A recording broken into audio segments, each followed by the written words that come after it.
আসসালামু আলাইকুম প্রিয় দর্শক, আপনাদের আমন্ত্রণ জানাচ্ছি আর টিভির সরাসরি সম্প্রচারিত স্বাস্থ্য বিষয়ক পরামর্শমূলক অনুষ্ঠান সুস্থ থাকুন দেখবার জন্য। প্রিয় দর্শক, সংক্রামক রোগ অর্থাৎ যে সকল রোগ একজন মানুষ থেকে আরেকজন মানুষের দেহে ছড়িয়ে যেতে পারে, সেই রোগগুলোর সংক্রমণ এবং আধিপত্য এখনও বিশ্বজুড়ে রয়েছে এবং আমাদের দেশেও নানান সংক্রামক রোগের বিস্তার প্রতিনিয়তই আমরা দেখছি। তার মধ্যে বিশেষ করে যক্ষ্মা বা টিউবারকুলোসিস সম্পর্কে আমাদের ধারণাটি এরকম বা পরিসংখ্যান এরকম বলছে যে পৃথিবীতে প্রতি বছর কোটি কোটি মানুষ যক্ষ্মা রোগে আক্রান্ত হয়।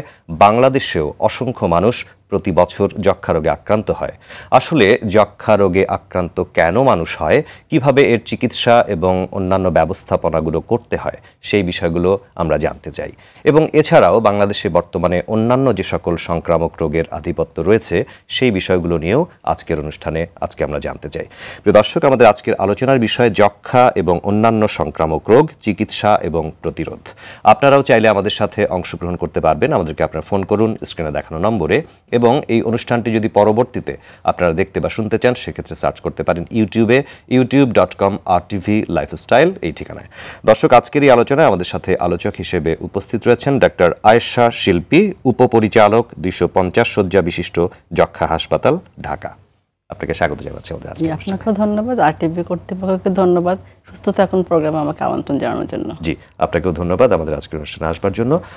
প্রথমেই সামগ্রিক পরিস্থিতি সম্পর্কে যদি আমাদেরকে একটু ধারণা দিতেন, বর্তমানে বাংলাদেশে যক্ষ্মা এবং অন্যান্য সংক্রামক রোগের সামগ্রিক পরিস্থিতি সম্পর্কে প্রাথমিক ধারণা। যেহেতু যক্ষ্মাটা তো অনেক বছর আগের রোগ, যদি বলে সেই 2000 বছরের চেয়ে প্রাচীন একটি রোগ, এবং সেটা কিন্তু এখন নির্মূল পর্যায়ে আছে। আমরা নির্মূলের জন্য কিন্তু কাজ করে যাচ্ছি, যেহেতু এটা মানে প্রতিরোধযোগ্য, নিরাময়যোগ্য রোগ, এবং সরকার এখানে বিনামূল্যে ওষুধটা দিচ্ছে যক্ষ্মা রোগের।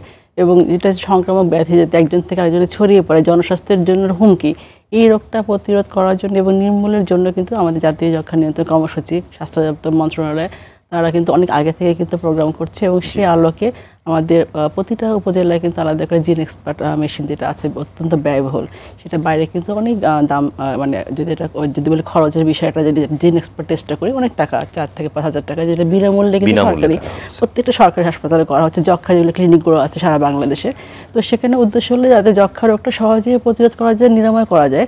এবং 2030 সালের মধ্যে আমাদের লক্ষ্য, যেটা 30 সালের মধ্যে যক্ষ্মাটা একদমই নির্মূল পর্যায়ে নিয়ে আসা।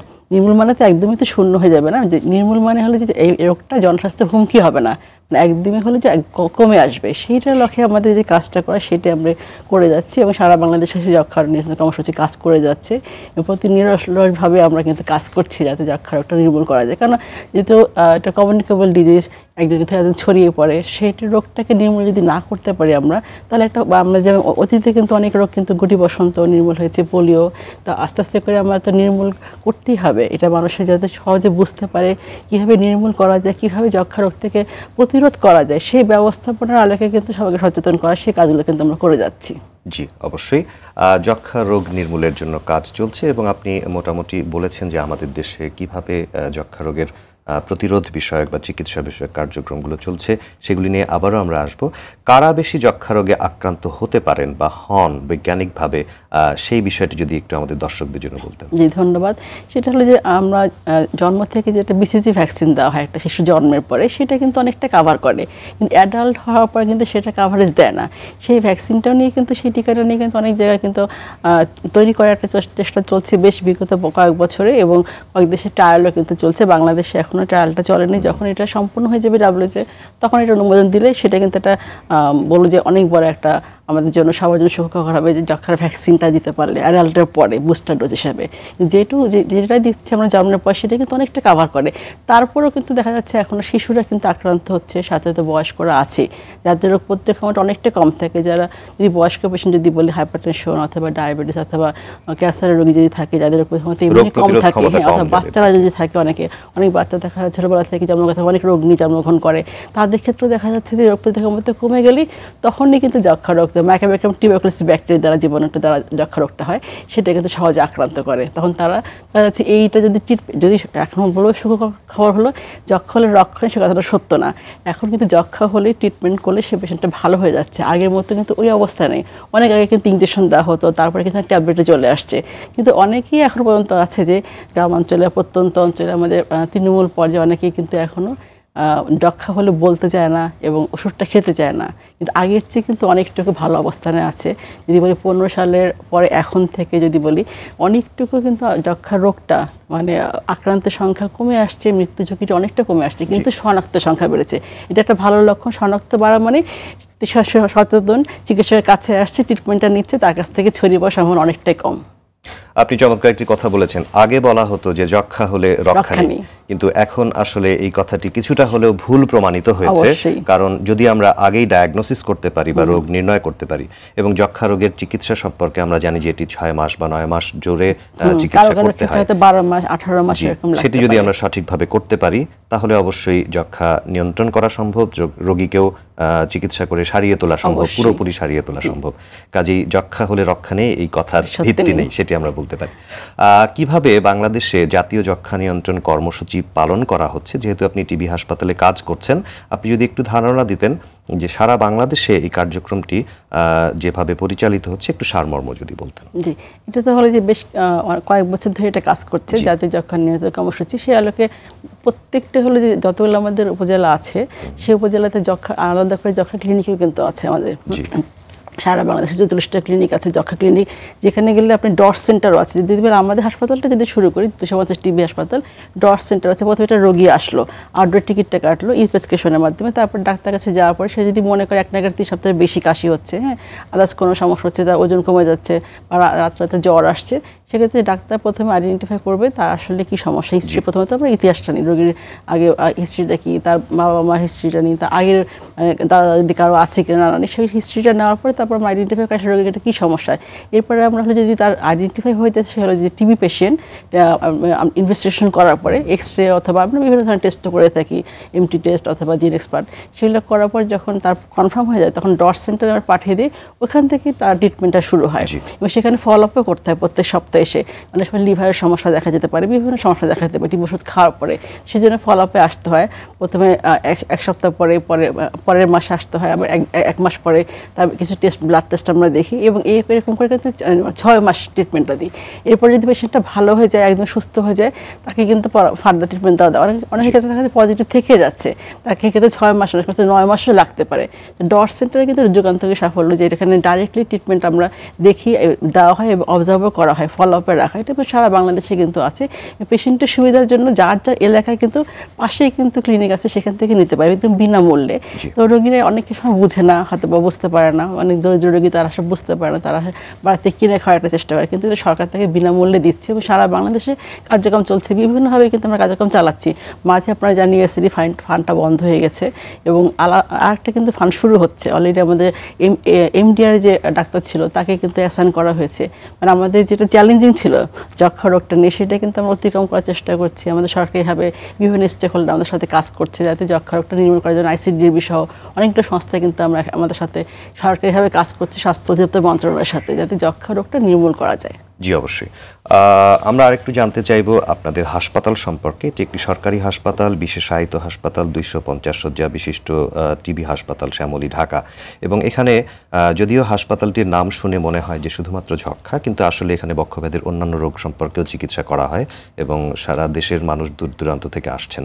এই কোন কোন রোগের বিশেষায়িত চিকিৎসা ব্যবস্থা এই হাসপাতালে চালু রয়েছে, আমাদের দর্শকদের জন্য একটু বলবেন। জি ধন্যবাদ। এটা হলো যে 250 যক্ষা হাসপাতাল নাম, কিন্তু এখানে দেখা যাচ্ছে যক্ষা রোগ ছাড়াও যদি বলি করোনার সময় কিন্তু আলাদা করে কোভিডের ইউনিট করা ছিল। এটা প্রত্যেকটা হাসপাতালে কিন্তু নির্দেশনা থাকে যে কোভিডের সময় কোভিড ইউনিট করতে হবে, ওয়ার্ড খোলা ছিল। এবং ডেঙ্গুর সময় কিন্তু ওয়ার্ড খোলা ছিল, ডেঙ্গু রোগী ভর্তি থাকে। এবং যক্ষা ছাড়াও যদি বলি যে রেসপিরেটরি সমস্যাগুলো যেগুলো মানে কেউ নিউমোনিয়া নিয়ে আসলো, কেউ অ্যাজমা পেশেন্ট, কেউ ব্রঙ্কিটিস পেশেন্ট, মানে রেসপিরেটরি যে কোনো সমস্যা সেগুলোতে ভর্তি থাকেই, অবশ্যই থাকবে। কারণ আলাদা করে তো যক্ষার জন্য আলাদা করে আমাদের ওয়ার্ড কেবিন খোলা আছে, সেগুলো থাকলে কিন্তু বাকি যে পেশেন্টগুলো আসে, যেগুলো অ্যাজমা নিয়ে আসছে, অ্যাজমা খারাপ অবস্থা নিয়ে আসছে, হ্যাঁ, সেই পেশেন্টগুলো অথবা যে কোনো রেসপিরেটরির সমস্যা, অথবা সেই পেশেন্টের যদি এমডিআর তো আলাদা করে ওয়ার্ড আছে, এটা আমাদের এখানেও আছে। এবং যদি বলি মহাখালী যেটা জাতীয় বক্ষব্যাধি হাসপাতাল, সেখানেও আছে।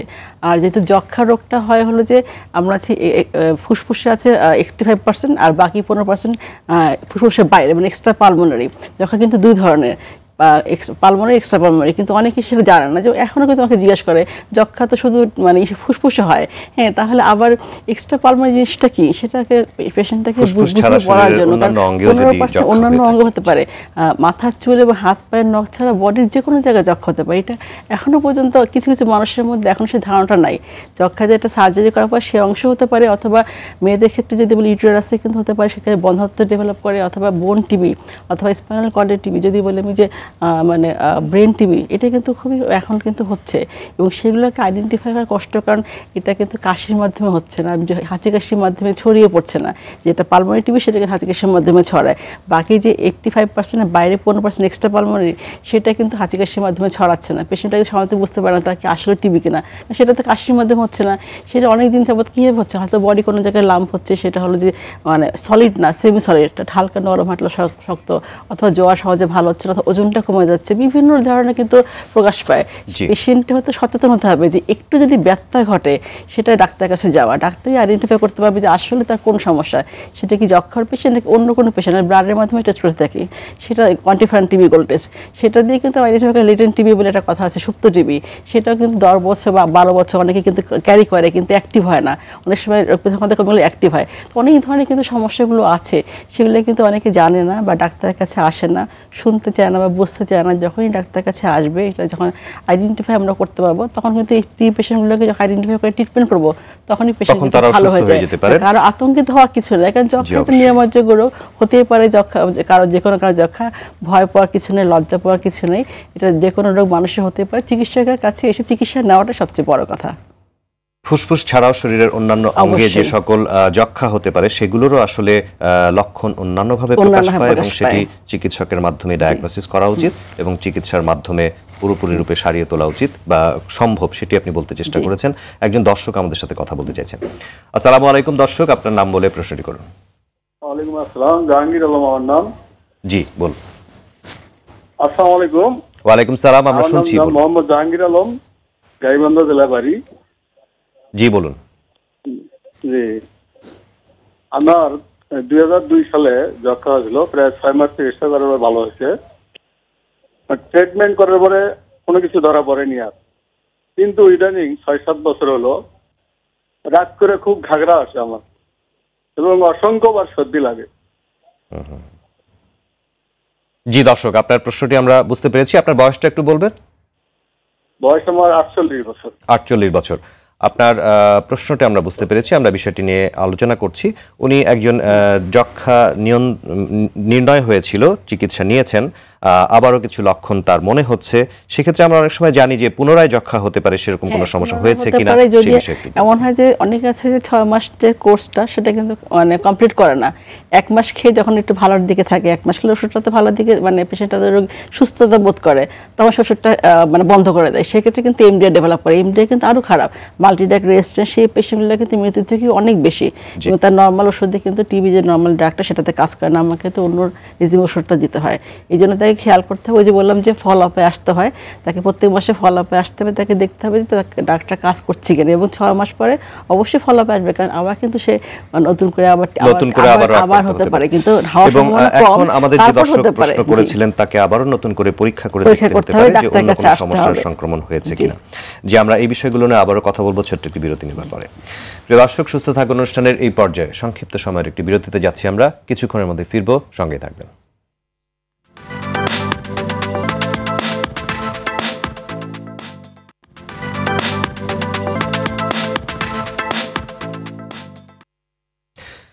দর্শক, বিরতির পর আবারও আপনাদের স্বাগত জানাচ্ছি সুস্থ থাকুন অনুষ্ঠানের আজকের পর্বে। আমাদের আজকের আলোচনার বিষয় যক্ষা ও অন্যান্য সংক্রামক রোগ, চিকিৎসা ও প্রতিরোধ। আমাদের সাথে আলোচনায় উপস্থিত রয়েছেন ডক্টর আয়েশা শিল্পী, উপপরিচালক, 250 শয্যা বিশিষ্ট যক্ষা হাসপাতাল, ঢাকা। আমরা বিরতির পূর্বে যক্ষা রোগ সম্পর্কে বা যক্ষা রোগের ব্যবস্থাপনা সম্পর্কে আপনার কাছে বেশ কিছু গুরুত্বপূর্ণ তথ্য পেয়েছিলাম। আমরা জানি যে বর্তমান সময়ে বাংলাদেশে অন্যান্য বেশ কিছু সংক্রামক রোগেরও সংক্রমণ রয়েছে, বিশেষ করে ডেঙ্গু এবং চিকুনগুনিয়ার কথা আমরা খুব বেশি করে শুনছি। এই বিষয়ে যদি একটু আমাদের দর্শকদেরকে ধারণা দিতেন। ধন্যবাদ। আসলে ডেঙ্গু নিয়ে কিন্তু এই সময়টা বর্ষা মৌসুমে কিন্তু ডেঙ্গুর আক্রান্ত সংখ্যা বাড়ে। ইদানিং দেখবেন যে ডেঙ্গু রোগীর সংখ্যা কিন্তু বেড়েছে এবং এটা প্রত্যেক বছরই কিন্তু বেড়ে যাচ্ছে। জুন থেকে শুরু হয়, June, July, August, September, October, even হলো যে নভেম্বরে কিন্তু ডেঙ্গু রোগীর সংখ্যাটা পিক থাকে। তাহলে এটা ডেঙ্গু আমাদের 2000 সাল থেকে শুরু, এখন 25 সাল চলছে। 25 বছর ধরে আমরা ডেঙ্গুর সাথে বাস করছি বলতে গেলে। তো যখন ডেঙ্গু একটা দেশে ঢোকে তখন তো সহজে বের হয় না, কিন্তু আমাদের এটাকে নির্মূল না করলে প্রতিরোধ করতে হবে। একদম তো আমরা শূন্যের কোঠা আনতে পারছি না, কিন্তু আমাদের প্রতিরোধ ব্যবস্থা এমন থাকতে হবে যাতে ডেঙ্গুটা একদমই কমে আসে।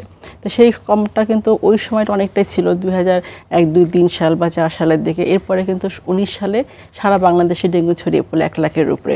যখন ডেঙ্গুটা ছিল ঢাকা কেন্দ্রিক, আগে আরবান এলাকা হতো। হ্যাঁ, তো সেখানে এখন তো সব জায়গায় যদি বলি আধুনিকায়ন ছোঁয়া আছে, সবাই ঘরের মধ্যে ফুলের গাছ লাগাচ্ছে বা এসি ফ্রি সব ঘরে ঘরে আছে, যার জন্য যেখানেই পানিটা থাকে, পরিষ্কার হোক ময়লা পানি হোক, পানিটা 3 দিন যদি আমি ঢাকনা ছাড়া রাখি সেখানে ডেঙ্গু মশা ডিম পারে। বর্ষা মৌসুমে এই জন্য আধিক্য থাকে, কারণ থেমে থেমে বৃষ্টিপাত হচ্ছে। তাহলে আমরা যদি প্রতিরোধ ব্যবস্থা গড়ে না তুলি, মশার বংশ বিস্তারটা রোধ না করি, তাহলে প্রতি বছরই আক্রান্ত সংখ্যা বাড়বে।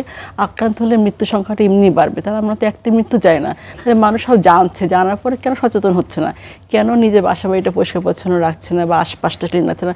এটা তো ডেঙ্গু হলো যে সবার জন্য, যদি বলি যে আক্রান্ত হলে মৃত্যুটা ঝুঁকিটা অনেক বেশি, বাচ্চারা মারা যাচ্ছে, বয়স্করা মারা যাচ্ছে, সবার জন্য তো এটা কষ্টকর। তাহলে আমরা কেন ঝাঁপিয়ে পড়ে কাজ করছি না? কারণ স্বাস্থ্য সেক্টরে কাজ করছে, আমরা তো সেবা দিচ্ছি, রোগী আসলে চিকিৎসা করছি, কিন্তু এই ডাক্তারের কাছে আসতেও দেরি করছে। একটা পেশেন্ট দেখা যাচ্ছে শকে যখন যাচ্ছে তখন আসছে, ওই মুহূর্তে আইসিইউতে নিয়ে পেশেন্টটাকে বাঁচানো যাচ্ছে না।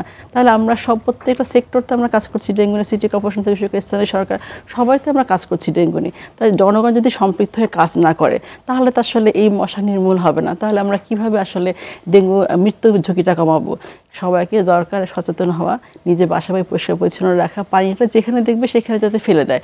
যদি রাস্তার পানি হয় নিজ দায়িত্বে, কারণ দায়িত্ব নিয়ে মানে আমি যদি ভালো না থাকি, আমার পরিবার কীভাবে ভালো থাকবে, দেশ কীভাবে ভালো থাকবে? দেশের কথা চিন্তা করে তো নিজেকে ভালোবাসা উচিত, পরিবারকে ভালোবাসা উচিত, দেশকে ভালোবাসা উচিত।